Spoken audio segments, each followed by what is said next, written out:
ثواب عطا فرماتا ہے۔ اور یہ رجب انتہائی برکت والا مہینہ ہے، اللہ نے اسے اپنا مہینہ کہا ہے، اور اس کے پہلا جمعہ جو ہوتا ہے رجب کا، تو آج رجب کا پہلا جمعہ ہے۔ اللہ کے پیارے نبی صلی اللہ تعالی علیہ وسلم فرماتے ہیں رجب کے پہلے جمعے میں، یعنی جمعے کے دن، انسان جو بھی دعا کرے گا جائز، اللہ تعالیٰ جو دعا اس کی قبول فرمائے۔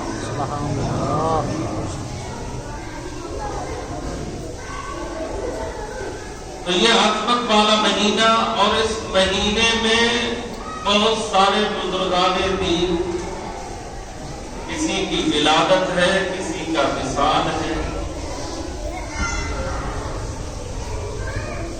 6 رجب آنے والی ہے، 4 دن کے بعد سیدنا خواجہ غریب نواز رضی اللہ تعالیٰ عنہ کا روز پاک۔ اسی رجب میں حضرت سیدنا امام باقر رضی اللہ تعالیٰ عنہ کی ولادت بھی ہے۔ یہ حضرت امام باقر رضی اللہ تعالیٰ عنہ کون ہے؟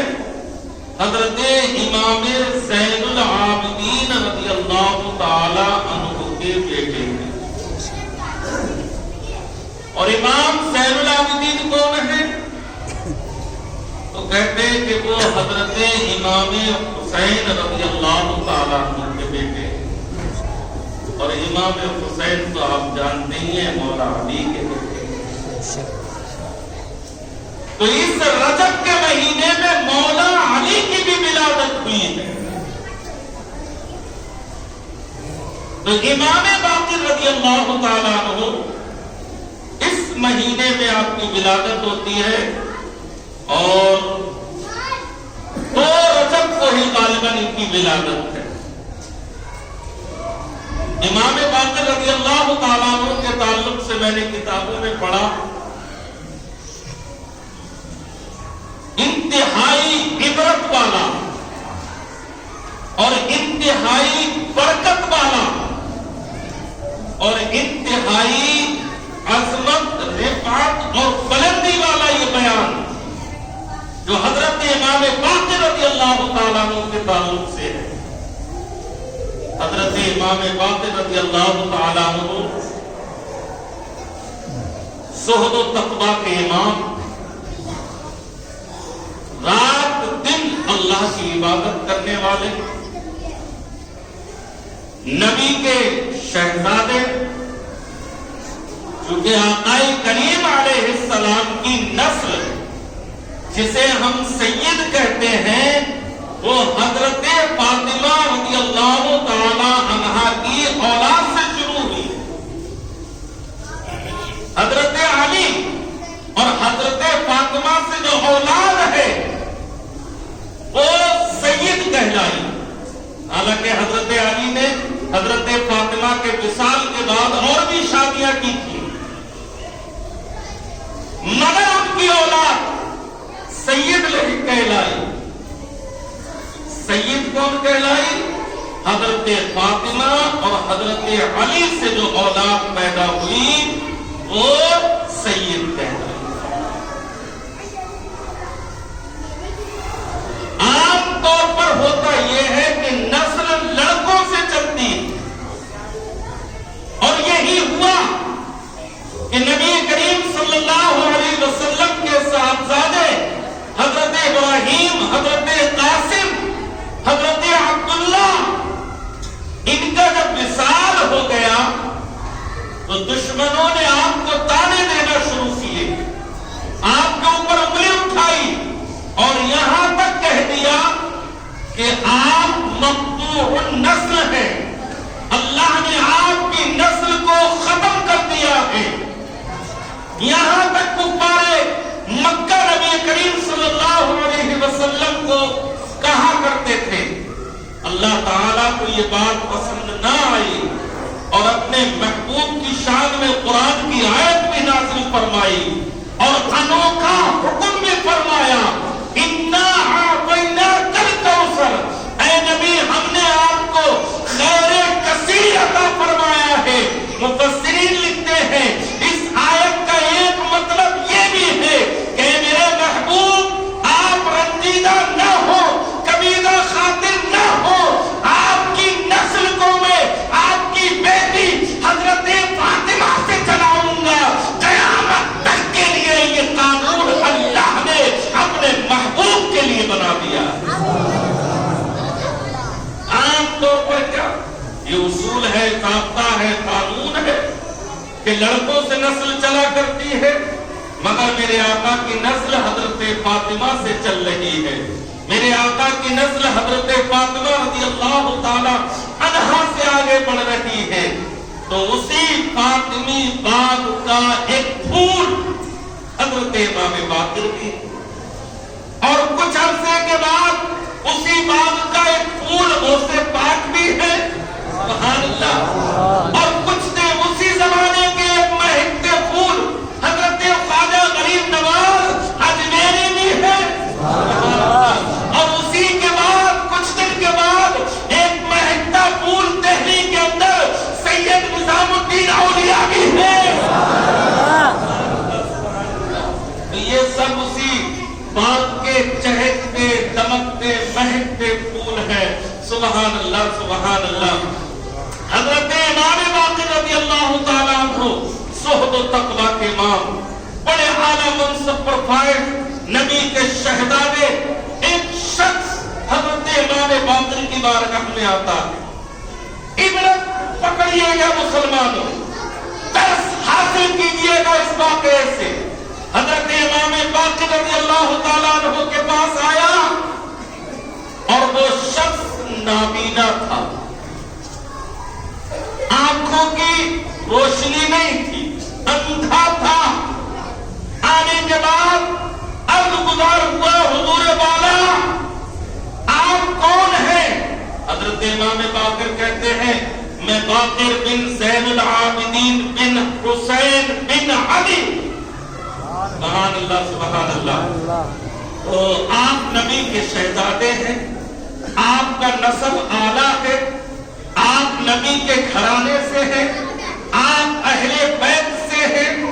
اے امام باقر، آپ سے میری ایک گزارش ہے، آپ سے میری ایک عرض ہے، اور وہ عرض یہ ہے کہ آپ میرے لیے دعا کر دیں، کیونکہ آپ کا نسب پاکیزہ ہے، آپ کا نسب عظمت والا ہے، آپ کے نسب کو اللہ نے سربلندی عطا فرمائی ہے۔ آپ میرے حق میں دعا کر دے کہ اللہ میری بینائی کو واپس فرما دے، میری آنکھوں کی روشنی کو واپس فرما دے۔ اللہ اکبر کبیرہ۔ حضرت امام باقر رضی اللہ تعالی عنہ کے پاس جب اس نے یہ سوال رکھا تو حضرت امام باقر غور کرتے ہیں، اور غور کرنے کے بعد آپ اللہ کی بارگاہ میں ہاتھ اٹھاتے ہیں، عرض کرتے ہیں اے پروردگار عالم، تیرا یہ ناچیز بندہ اس لائق نہیں ہے کہ تیری بارگاہ میں کچھ عرض کر سکے۔ یہ بزرگوں کا طریقہ رہا ہے کہ وہ اپنے آپ کو کمتر بتایا کرتے ہیں، اپنی شان ظاہر نہیں کرتے، اپنے آپ کو کم درجے کا بتاتے ہیں، وہ ان کی منکسر مزاجی ہوتی ہے، یہ ان کی عاجزی ہوا کرتی ہے۔ امام باقر کہتے ہیں مولا میں اس لائق نہیں ہوں کہ دعا کے لیے ہاتھ بھی اٹھا سکوں، مگر معاملہ ایسا آ گیا ہے کہ اس نے نسب کا واسطہ دے دیا ہے کہ تمہارا نسب بڑا پاکیزہ ہے، بڑا عظمت والا ہے۔ اے پروردگار عالم، اگر میرا نسب واقعی حرف و اعلیٰ ہے، عظمت والا ہے، اور میرے نسب میں رہنے والے لوگ تیرے نزدیک پیارے اور محبوب ہیں، تو میں انہیں کا واسطہ دیتا ہوں تجھ کو، اس کی آنکھوں کی روشنی کو واپس فرما دے۔ ابھی ہاتھ نیچے نہیں آئے تھے کہ اللہ نے آنکھوں کی روشنی واپس فرما دی۔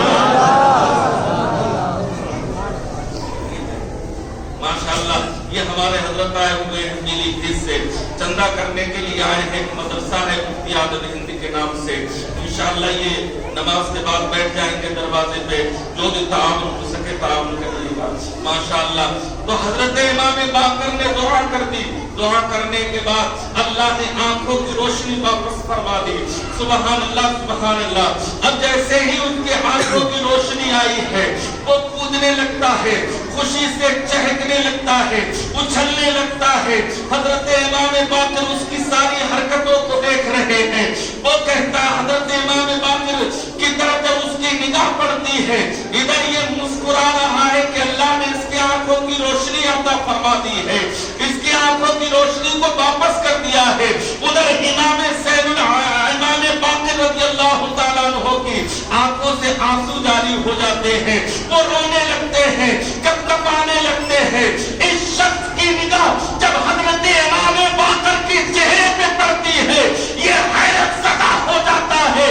امام باقر آپ کو تو خوش ہونا چاہیے کہ اللہ نے آپ کی عزت کو بحال فرما دیا ہے، آپ کو تو اعلیٰ مرتبے پر فائز فرمایا ہے، یہ آپ کی کرامت ہے کہ آپ نے اپنی دعا سے میری آنکھوں کی روشنی کو واپس کروا دیا ہے۔ آپ کو تو خوش ہونا چاہیے، آپ رو کیوں رہے ہیں؟ آپ پریشان کیوں ہیں؟ آپ حیرت زدہ کیوں ہیں جبکہ میں مسکرا رہا ہوں؟ تو امام باقر نے جو الفاظ کہے تھے مسلمانوں سنو، ان کو اپنے دل کی تختیوں پر نوٹ کرو۔ مجھے معلوم ہے تجھے اللہ نے آنکھوں کی روشنی عطا فرمائی ہے، یہ روشنی تیرے لیے خوشی کا باعث ہے، یہ تیرے لیے خوشی کا ذریعہ ہے، تو دنیا کی ہر چیز کو دیکھ سکے گا۔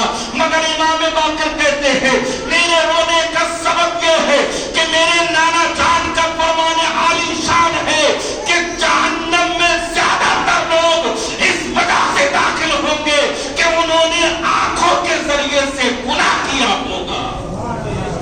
اللہ اکبر کبیرہ۔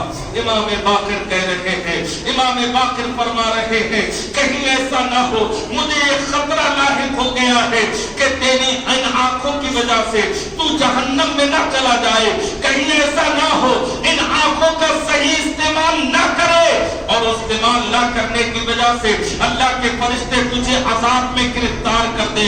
اللہ اکبر کبیرہ۔ امام باقر کا اتنا کہنا تھا، اس پر کب کبھی تاریخ ہو جاتی ہے اور کہتے ہیں امام باقر آپ اپنا ہاتھ بڑھائیے اور میرا ہاتھ اپنے ہاتھ میں لے لیجیے اور میں آج آپ سے عہد کرتا ہوں کہ ان آنکھوں کی میں حفاظت کروں گا، ان کا استعمال غلط نہیں کیا جائے گا۔